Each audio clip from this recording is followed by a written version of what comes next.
Hello, I'm Annette Kirkland, and welcome to Beyond the Gates. In this season, we are talking about leading with innovation. Today, I'm going to be speaking with Dr. Cody Salter. He's a research mechanical engineer with ERDC's Information Technology Lab, otherwise known as ITL. And the topic today is engineering the future, how ISER solves big challenges. Good morning. Hey, Annette, how are you? I'm doing great. How are you doing? I'm well. Thanks for having me. Oh, I am just thrilled to have you here. You know, we met last year sometime, and I just thought, man, what a fun guy, and I can't wait to find out what you do. Oh, that's really sweet. Okay, so here we go. This is probably my favorite question when we do this show. Tell me about yourself, your background, and your role at ERDC. Okay, nice. I've sat and thought about this, and I don't know, it feels like quite a story to tell, to consolidate. I want to hear the story. Yeah. So I've been with ERDC for about 6 years now. What brought me here is a DoD scholarship program, which I've discovered has brought lots of people to Vicksburg and to ERDC. It's called the SMART Scholarship. So that's Science, Mathematics, and Research for Transformation. It's a DoD level scholarship, and its whole goal is really to just try to bring in civilian scientists into the DoD workforce. Right. That's the entire kind of vision, purpose of that program. So what they'll do is they will pay for your education. They'll give you money to go to school, like pay you a stipend, help you with books, help you with health insurance, and like, hey, come join us when you're done. It's like a dream. In many ways, it really kind of is. Right. So I got my PhD through that program. Okay. I honestly wouldn't have gotten a PhD if they hadn't agreed to pay for it. Right. Because that was never in the cards for me. I Right. thought I was going to get a bachelor's degree and be done with school. Right. And then here we are 10 years later and 3 degrees in, and, I'm at ERDC. But Here you are, Dr. Salter. Exactly, yeah. 3 letters after the name. Sincerely, though, that was nothing that I ever kind of predicted or anticipated for my life. Right. It's like one of the first people in my family to go to college, much less to get some sort of advanced degree. But I grew up in a really small town in Alabama called Flomaton. Population like maybe 2,000-ish people. I've never even heard of that. Yeah, if you've heard of Bruton or Atmore, they're a little bit bigger on I-65. You're there, but it's right off of the panhandle of Florida. Okay. So, yeah, maybe like an hour and a half from Mobile. Okay. And then around 13, moved to Mobile and was there until I was 28 years old. And that's where I Okay. went to school at the University of South Alabama. Okay. So while there, I got my bachelor's and master's degrees in mechanical engineering, and then stayed even longer and got the PhD there through that scholarship program. And that's when I learned about ERDC and even what ERDC was. So even though I lived 4 hours away from this place, I had never heard of it. I didn't even know what it was until Right. a friend kind of discovered, like, wait a minute, there's this thing that exists and it could be an employer for us. Right. Let's investigate it. And we ended up both getting the scholarship. It was an amazing secret. An insane secret that changed my life forever. Right, Sincerely. right. Okay. I mean, I would have.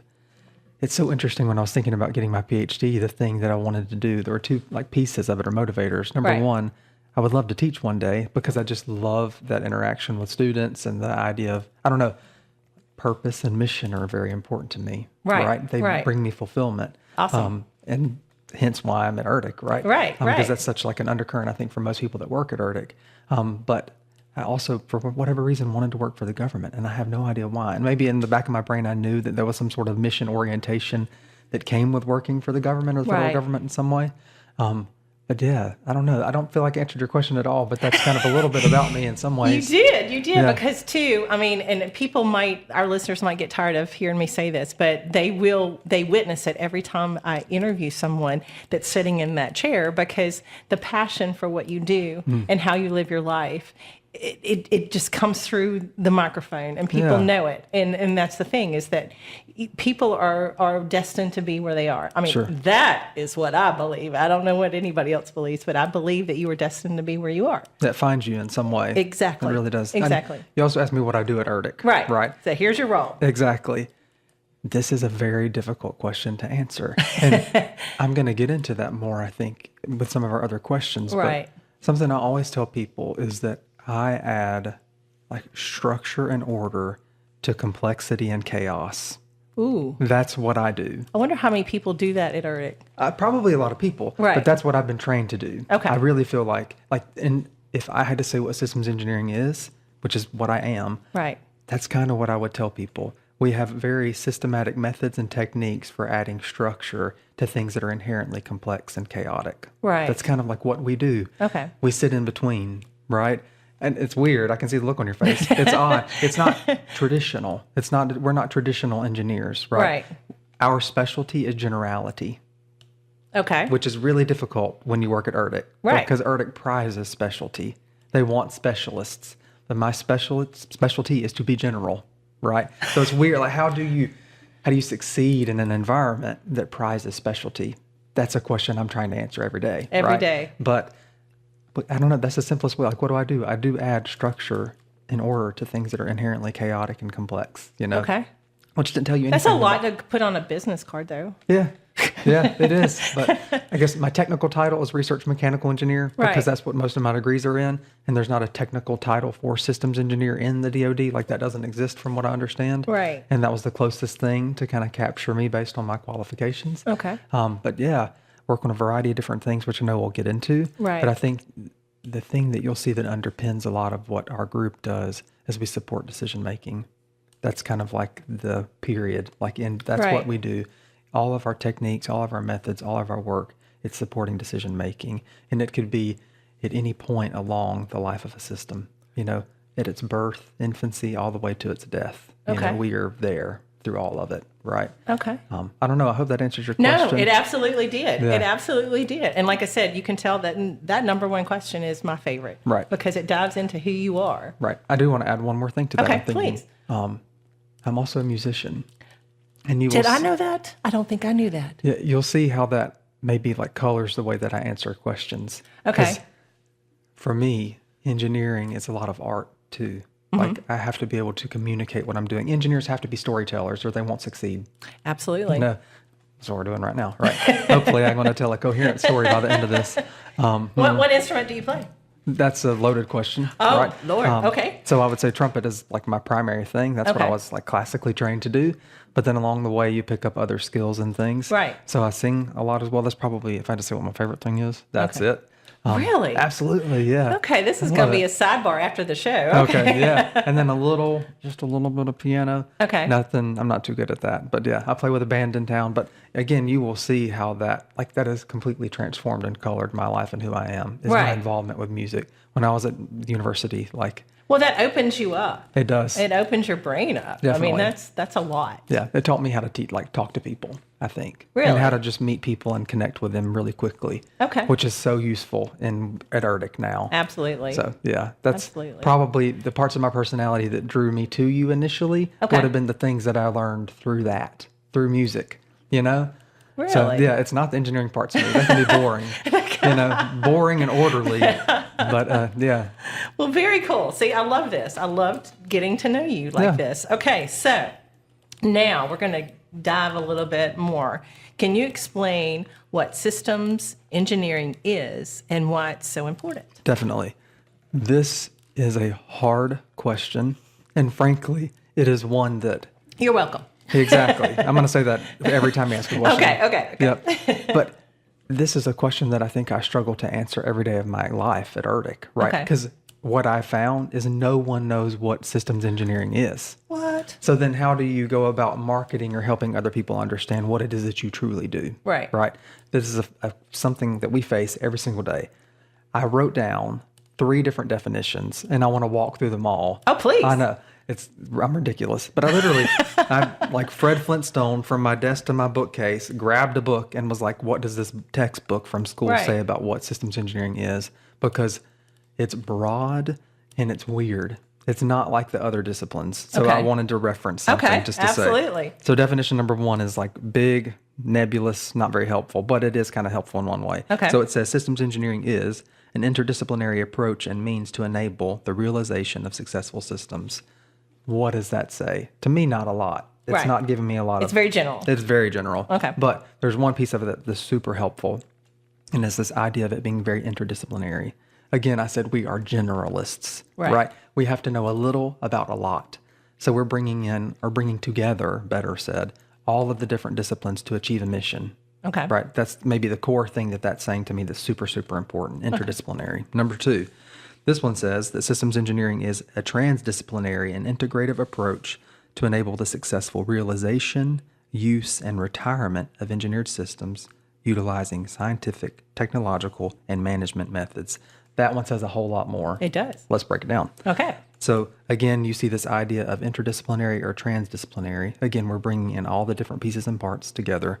But this definition is unique in that it's thinking about or highlighting the idea of a system having a life and lots of different phases that it passes through. Right.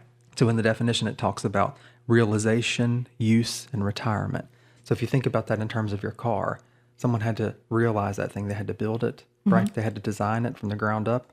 That's one piece of its life, right? It's from birth up to it being born and created, right? Then you and me are going to purchase that vehicle and use it for its life. Right. And someone has to support it by fixing it, Right. maintaining it, things Right. like that. And then at some point, you're going to get rid of that vehicle and it's no longer going to have a life or a useful life, right? What do we do with that car then? Someone has to think about that as well. So again, it's the job of a systems engineer to kind of steward that system from its birth or even before its birth, right? It's even a thought, right? It's design all the way through its end, right? That's kind of another big part of systems engineering is we want to provide a holistic view on the system and all of it, all parts of its life, right? Now, this last one is much longer. Okay. And it's going to get into all the pieces and parts, but I'm going to stop after every sentence in the definition and talk about it. Sounds good. Yep. It says it's an approach to translate operational needs and requirements into operationally suitable blocks of systems. I actually really, really love that. Okay. So we want to start by getting clear on what it is that you need and then taking what you need and allocating it to the people that can make it. Okay. Right. That So makes I sense. need something that can wash dishes. Well, tell me more. What does it mean to wash a dish? Is washing it simply removing the junk off of it, or does it need to be sanitary? Right. Because I could wash a dish by maybe blasting the dish with sand, Right. but that don't mean you want to eat off of it. Right. Right. Right. Right, So what right, does right. it mean to wash the dish? I like your analogies. They're cool. Yay. Great. Good stuff. I need that feedback. That's super helpful. But then, okay, who is the expert or what group or people that have specialty can then build the thing that can wash the dish, Right. We need to functionally assign this need to this group of people that we know can build the thing that will do it. Okay. If that makes any sense. So that's Right. one part. Okay. So then it talks about how the approach needs to consist of a top-down, iterative process of requirements analysis, function analysis and allocation, design synthesis and verification, and system analysis and control. So I've already demonstrated some of this. Requirements analysis, I need to really get at the root of what it is that you think you need. I then need to transform that into functions, so things that this system is going to do and the people that can design the things, right? Then we need to actually go through the process of designing. So we're going to help you steward through that and make sure that what you've made can actually do the things you say it can do, right? So verify. And then when you put it all together, is the system really doing what we need it to do? And is it doing it in a manner that's controlled? Right. Right. That's kind of this next piece. Are you seeing the Yes, the I see picture? a large equation is what I see. It is. It is. And I think the kind of bigness of it and the complexity of it, like that's the world we live in. Right. We live in complexity, we live in abstraction, and we live in generality, right? Which is maybe in some ways unlike some of the other disciplines. Well, again, we live in between. Right. And the other disciplines are like, hey, I know how to do this. Let me go make this bolt. Let me go make this pump. Let me, that kind of thing. Right. Exactly. Okay. So then this last thing, I really kind of love this. It talks about how we need to influence the balance between performance, risk, and cost. Right? Right. So we're trying to make sure that like whatever decision you make over here is not going to mess up this person over there. And overall, that we're kind of staying within this boundary box that we've created for ourselves. Right? Okay. That's a lot. Right. And it's kind of bizarre. It's a weird discipline compared to some of the others. I know I've already kind of stolen some of my thunder more about like what systems engineering is, but like I said, on a day to day, I'm always saying like we add that structure to things that are complex and chaotic. And maybe you can even see that. Like if you think about, I need to build this thing that does X. Right. Where do you even begin? Right. We know how to begin. Right. We can get you started. We can ask you breaking it down. Exactly. Right. Exactly. How do you eat an elephant one piece at a time? That is what we do professionally. There's that analogy again. Yeah. That's but awesome. Yeah, that that's is exactly what we right. do. That is what we do. We know how to eat the elephant. Right. So in a very systematic, holistic way. And we know how to do it from A to Z. Right. That's what we do. So, next question. ITL is home to the Institute for Systems Engineering Research, also known as ISER. What exactly is ISER and how did it come about? Absolutely. So the ISER in its beginnings, was an actual institute that was a partnership between ERDC and Mississippi State University. Right. That structure has since changed, Okay. and I'll talk more about that. But we began in 2014. My understanding of its original mission was to really help solve challenges within the state of Mississippi and then the broader nation, specifically think USACE, Army, DOD, kind of like our chain at ERDC. How can we apply systems engineering techniques and methods to solve issues within the state and then the nation, the greater nation? More specifically, again, USACE, Army, DOD. Right. You know, it's beneficial for the state for them to have the ISER, and that organization is still very strong, the MSU ISER. I know that they do work for a variety of different industries across the state of Mississippi, while we focus on our, national partners. Like I said, people within USACE, Army, DOD.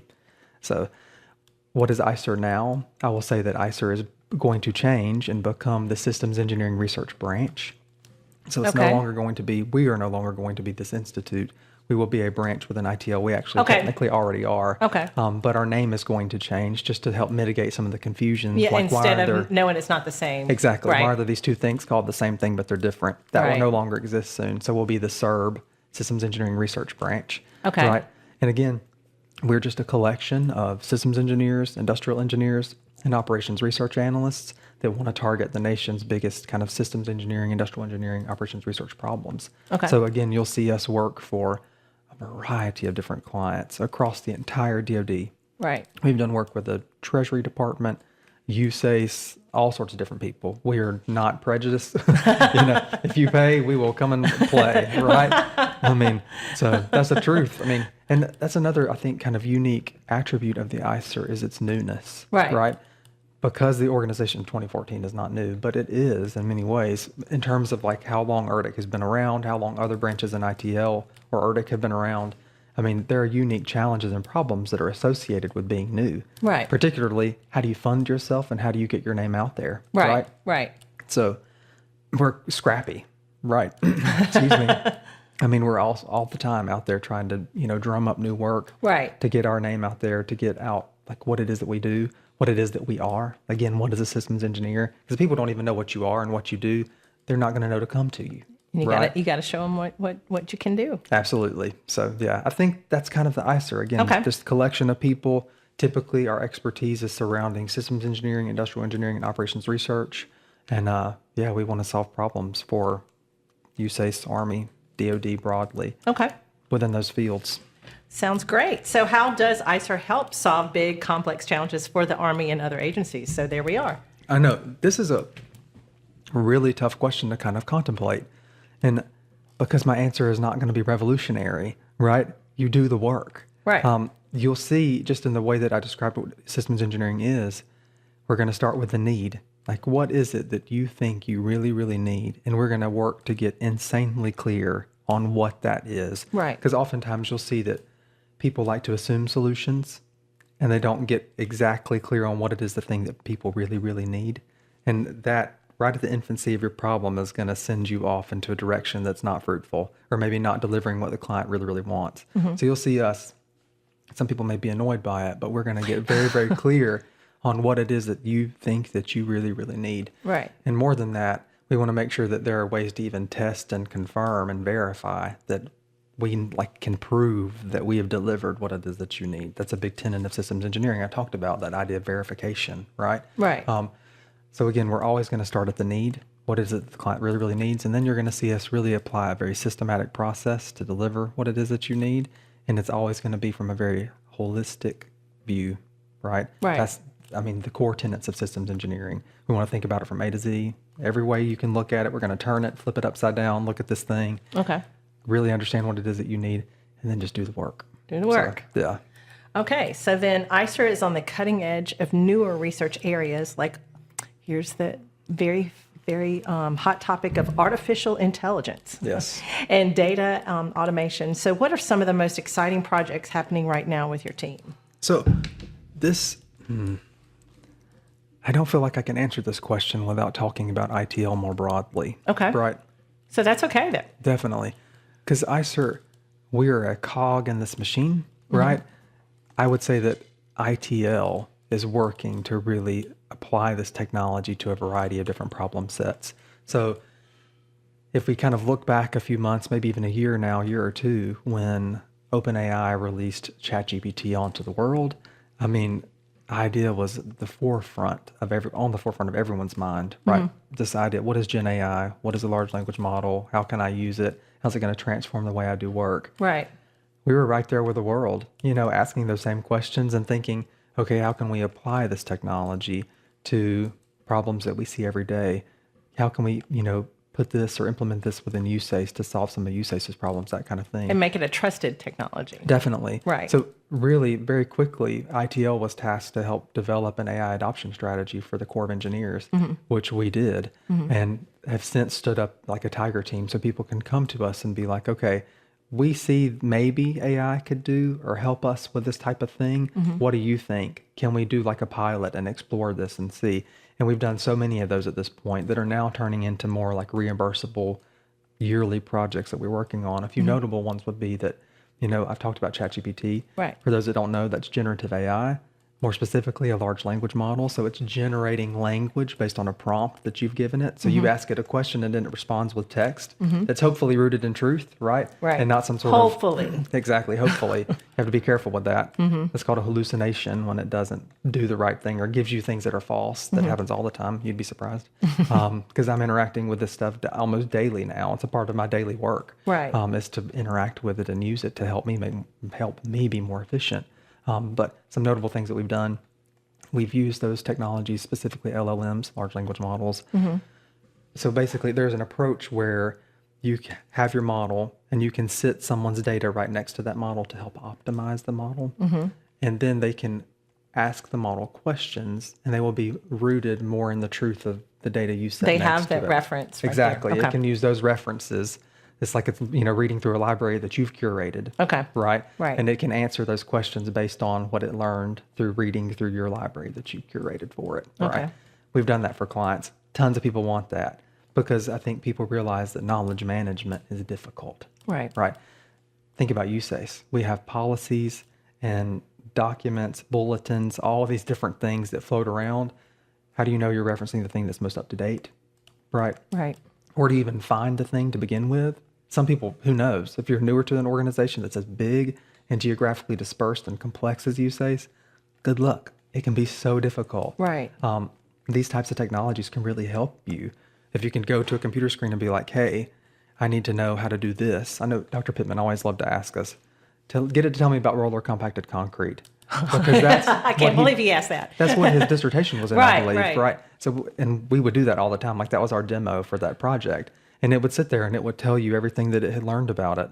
And I'm using human words like learn and understand and teach because I think our English language, that's the closest thing we have to help us kind of understand or map to understand like what we think it's doing. We really don't know what it's doing. Right. But that's just the language that we have to describe it so Right. that everybody understands, right? But that's one thing. Again, using this type of technology to help people find knowledge and to gain knowledge, that's one application.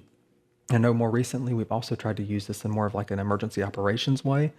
So can we use AI, artificial intelligence, to identify debris that's maybe in a picture and to help estimate the volume of that debris so that we can bring the appropriate resources to remove that debris from that location, right? Okay. So that's a newer thing that we've been working on as well. So there's so many different applications for AI. Oh, I'm sure. I mean, endless. Another thing I want to mention though too, everyone wants to talk about AI, but no one wants to talk about everything that precedes you doing the AI work. So data is really king. And there are so many different steps that have to be taken for you to even use AI. But no one wants to talk about that. Right. They think AI is the thing, it's the sexy thing, and that's all we want to talk about. Right. For years, though, now, even before ChatGPT hit the scene, we had been working in the background for other organizations to help curate and manage their data so that when technologies like this do come along, they're ready Right. to hit the ground running. There's one particular client within the Army that helps manage anything that flies for the Army, essentially. We have terabytes upon terabytes of their data on our systems in ITL, and we've been working for years to curate that data, to manage it, to make it clean enough to be useful for AI. We call it AI-ready data. We've been doing this for a very long time, just to prepare for this and to make this data available to the broader community when the time comes that they want to, or they feel that they have the tools, they're available, and then they can come in and use that data. Okay.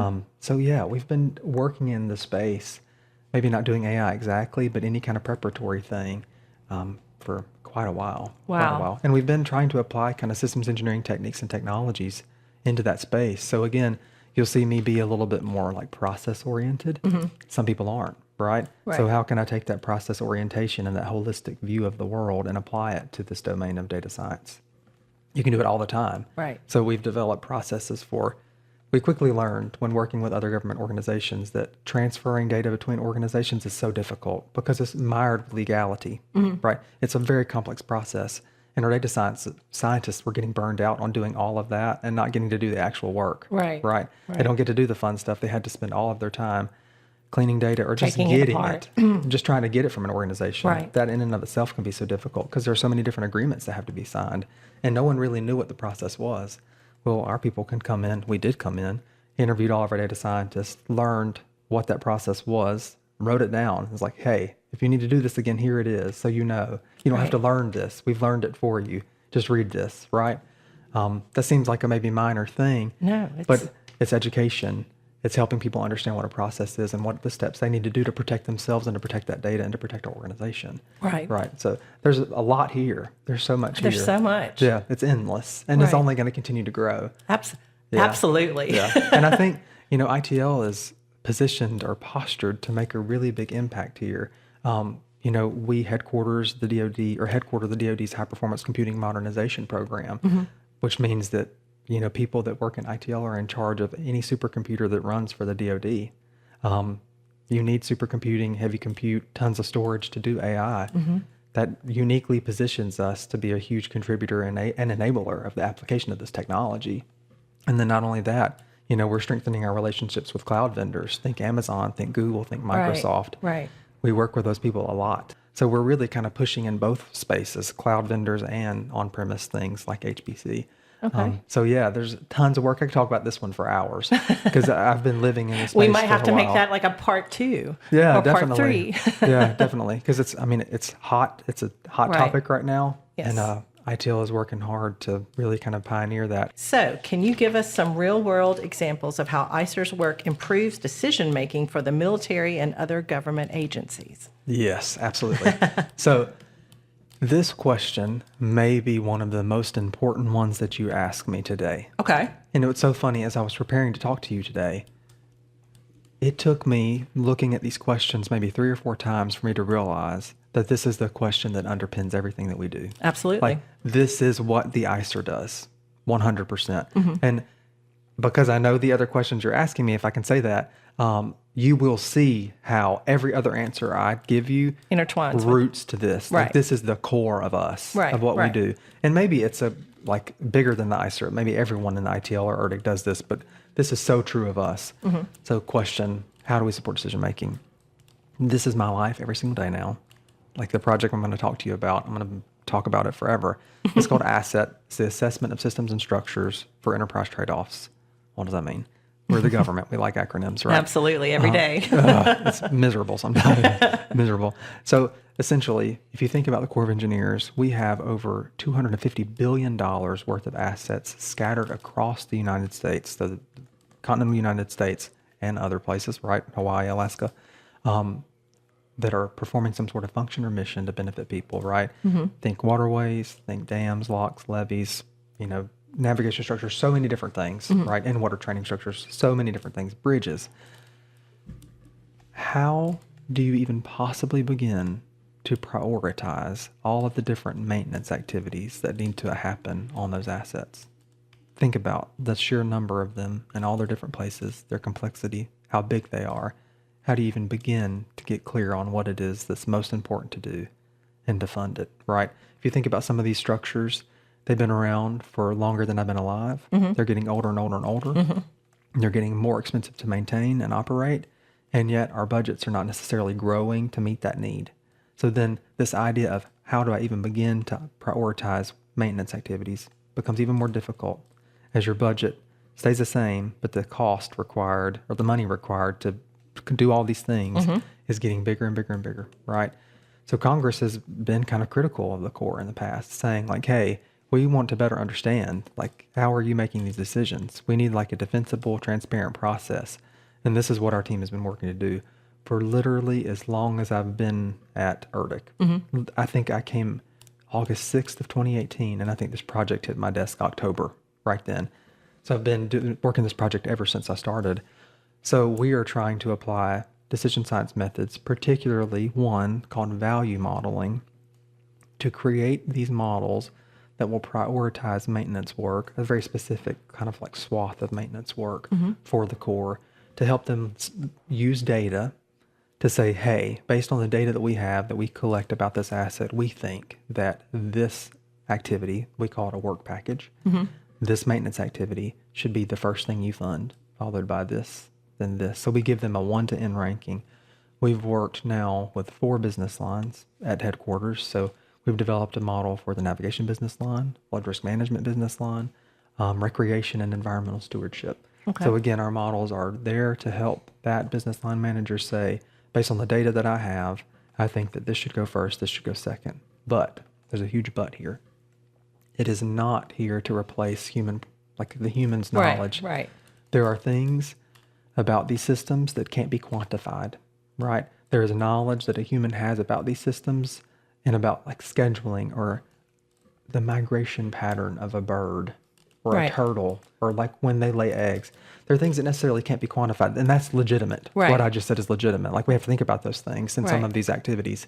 You can't quantify that. You can't put it in a model. Right. So the model is here to assist and support in that endeavor of them prioritizing work, but they can override it at any time, right? They will come in and say, actually, no, what you put as number 1 should really be number 5 because I need this other thing to be number 1 because of X, Y, and Z. Right. All right.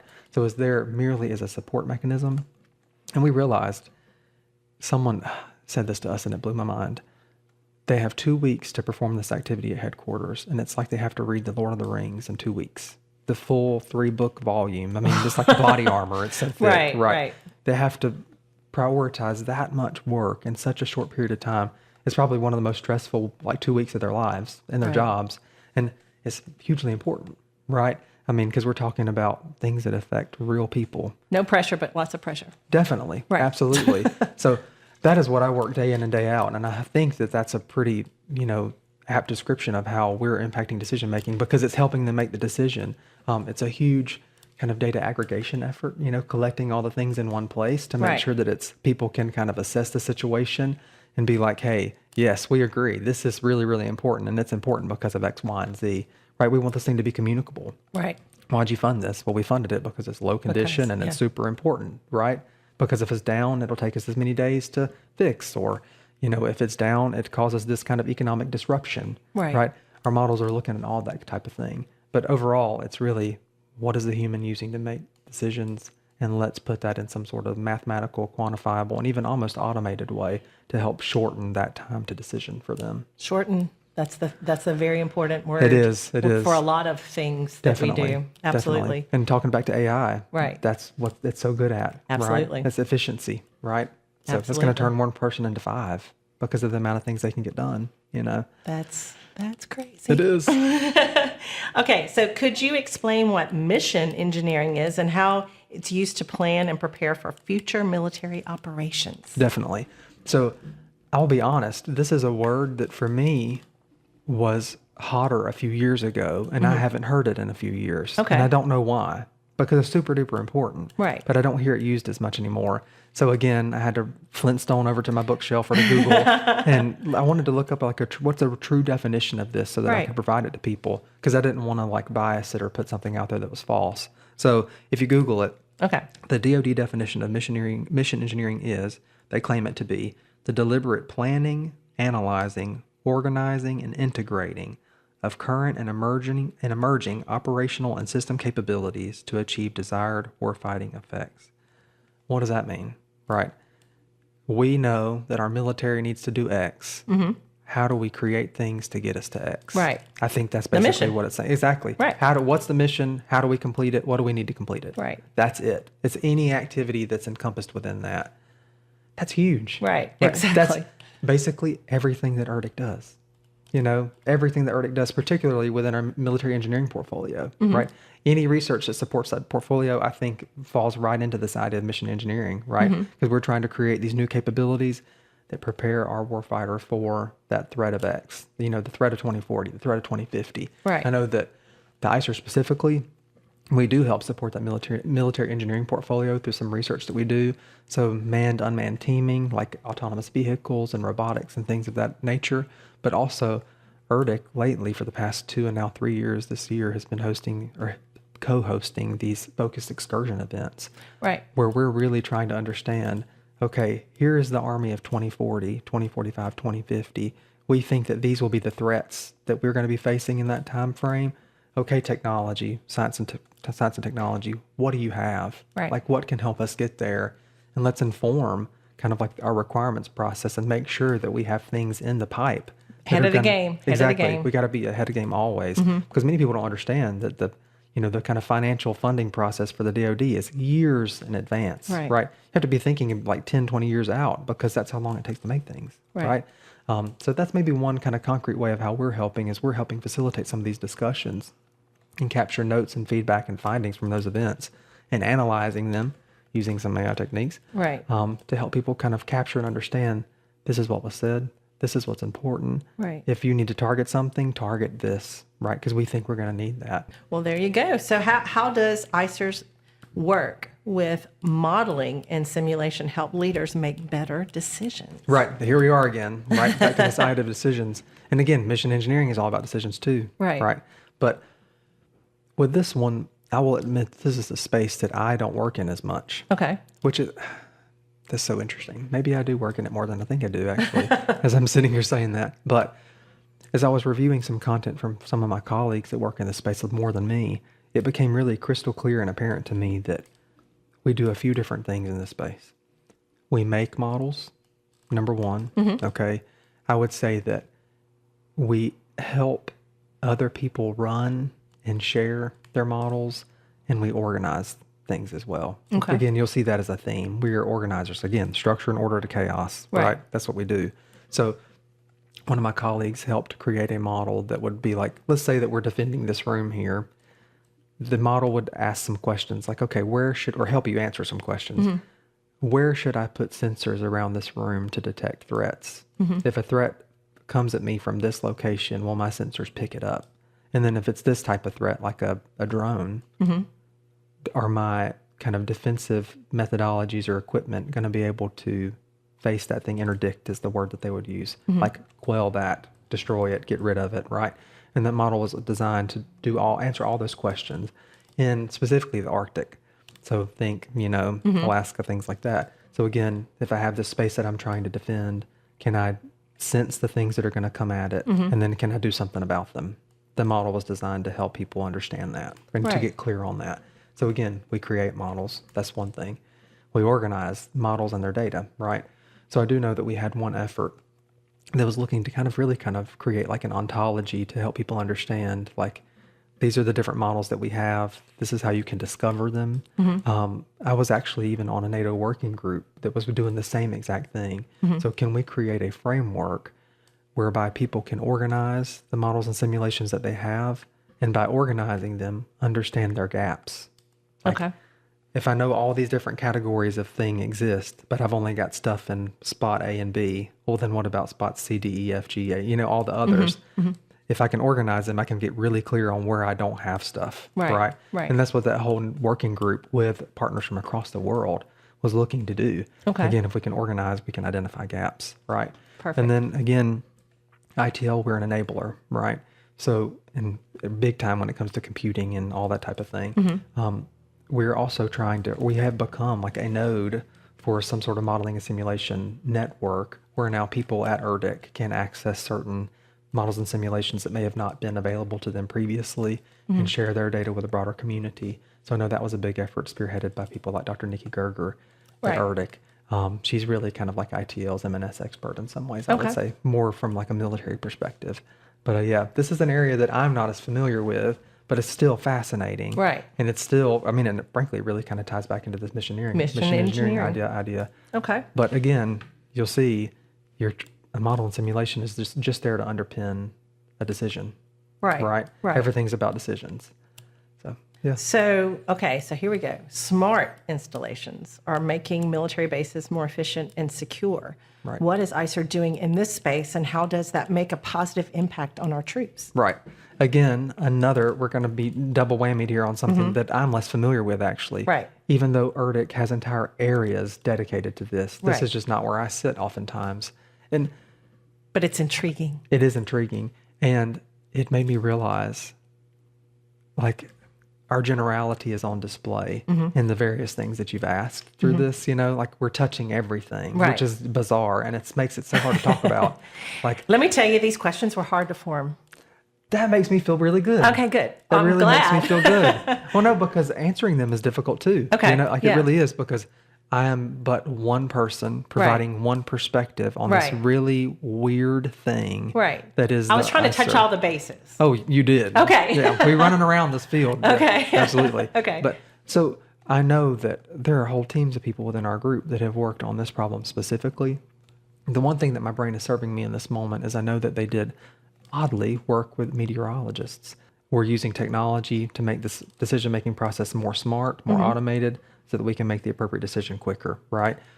More than that, though, I know that there are other efforts like Planner and VTime that our team have supported Right. extensively, and they've applied systems engineering techniques, also industrial engineering operations research, to help kind of get clear, like, what is the need? Can we document some of these things and communicate them to the community more broadly?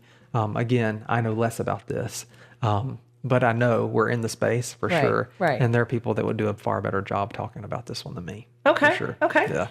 As we wrap up, I've been speaking with Dr. Cody Salter. He's a research mechanical engineer with ERDC's Information Technology Lab, otherwise known as ITL. We've been talking about engineering the future, how ISER solves big challenges. And as we wrap up with this last question, are there any key takeaways about what's next for ISER?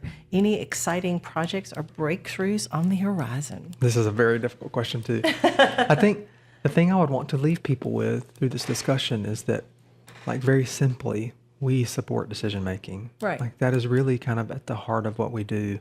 And everyone makes decisions, like, that's not a unique thing. Like, I mean, you make a decision about what to wear every morning, Right. like, it's something that we do all the time. But when you're talking about USACE, the Army, the DOD, these decisions are on like a whole other order of magnitude, and they affect hundreds, if not thousands, or millions of people, right?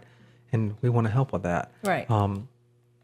Yeah, that's really kind of it. When it comes to, like, what's on the horizon, you're just going to see us doing a lot of the same, right? Right, I mean, we're going to be applying these technologies that are coming out, and hopefully in some instances helping people develop new things. But yeah, we just want to be right on the forefront of applying technology, enabling decision making, supporting it. We're a diverse group of people, Right. from all different backgrounds. We're not just like mechanical engineers, systems engineer people like me. We have computer scientists and computer engineers. Multiple hats. Definitely. Multiple hats. But again, that's what our strength is coming from. Like, our Right. diversity is what makes us strong. In this instance, we're generalists, and that's our specialty, is being general. Okay. Right? That's what we Well, are. I appreciated this general conversation. I hope it was. I did want to say this as well. Okay.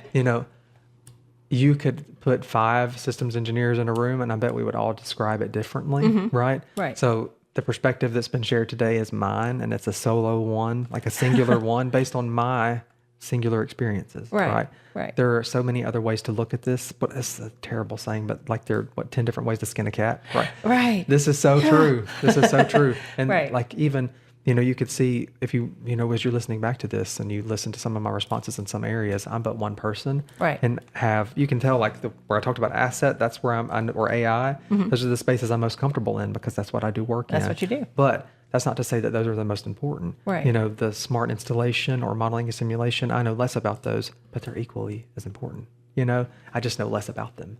So you could talk to, so many other people and get like a more robust view of those spaces and what we're doing and what ERDC and ITL are doing in those Right. spaces. There's a lot to talk about. ERDC is busy all the Yes. time.